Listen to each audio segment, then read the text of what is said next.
Imagine what you see is not true. Imagine if a tennis ball suddenly disappeared in front of you naturally. This is not magic. Welcome to the world of unseen.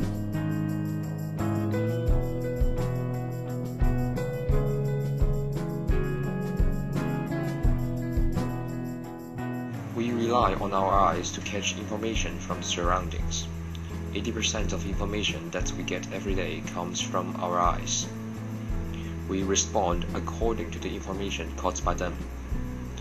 We trust everything that they tell us.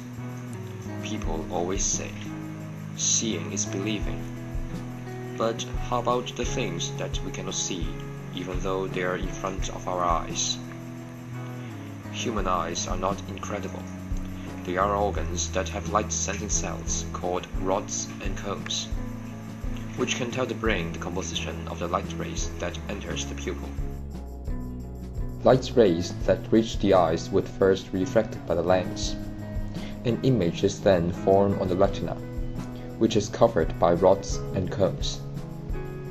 When they are stimulated by visible light, they would generate nerve impulse to the brain. Our brain recognizes the nerve impulse and transforms the impulse into meaningful pictures. That's how we observe objects. Rods and cones report the data to the brain through nerves, and all the nerves in human eye meet and exit from one point. As a result, no rods or cones can be placed at that point, forming the optic disc. An image that forms on the optic disc cannot be sensed, which leads to the formation of a break of vision, called blind spot. Male and female are different in a lot of aspects because of their genetic makeup differ with a pair of chromosomes XX and XY. Now, we are interested to know whether the size of blind spots is different between male and female.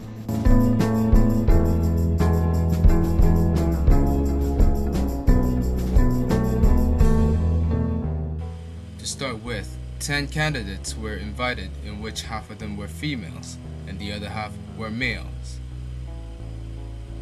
A cardboard with a dot on the left and a cross on the right hand side was used to test the distances when the image disappears as well as reappearing again. To measure those distances, a soft ruler used by the tailor was used.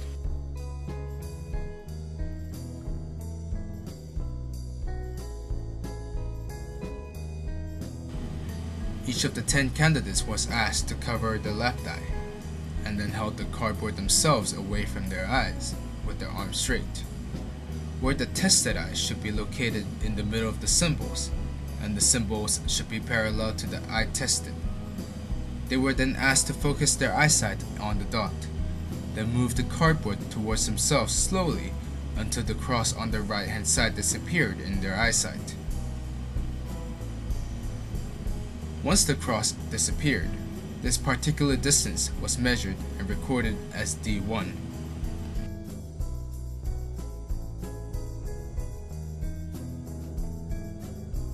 After the measurement, the candidates were asked to move the cardboard slowly towards them until they could see the cross again together with the dot.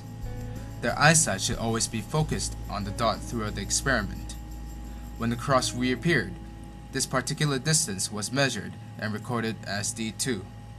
The difference of D2 and D1, which is S, is correlated to the size of the optic disc. After finishing one set of experiment, each of the 10 candidates was asked to repeat the experiment twice.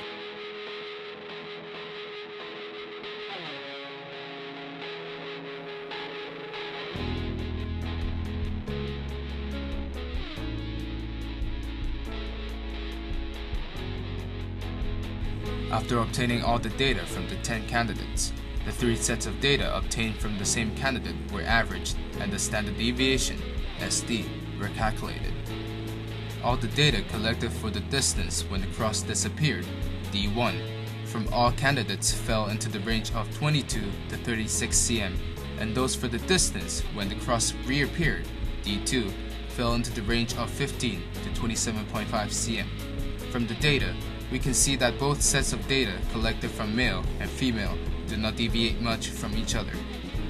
The means calculated for the distances D1 and D2 obtained from male candidates are 28.94 cm with standard deviation of 3.81 cm and 22.1 cm with standard deviation of 4.83 cm respectively, while those calculated for D1 and D2 obtained from female candidates are 28.4 cm with standard deviation of 5.86 cm and 20.6 cm with standard deviation of 2.70 cm correspondingly.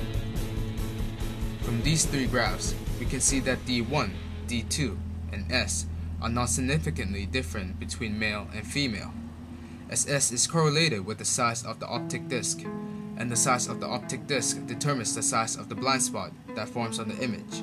So there's no significant difference to show that the size of the blind spot is different between male and female.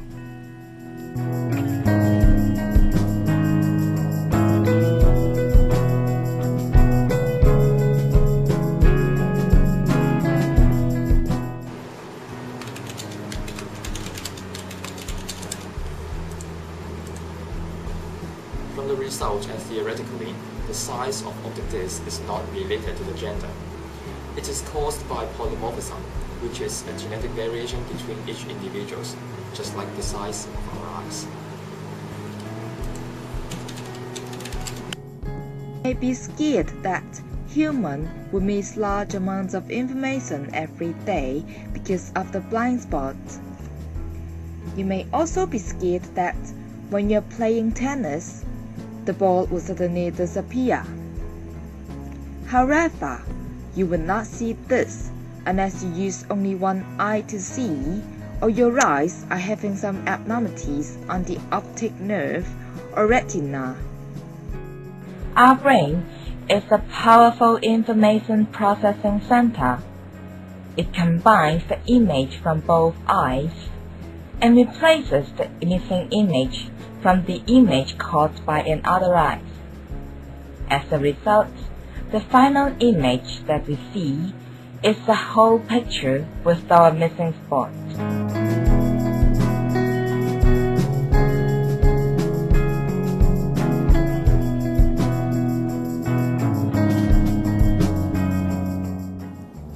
So in normal cases, the blind spot will not affect our daily life unless you have a habit that is to use single eyes instead of both eyes.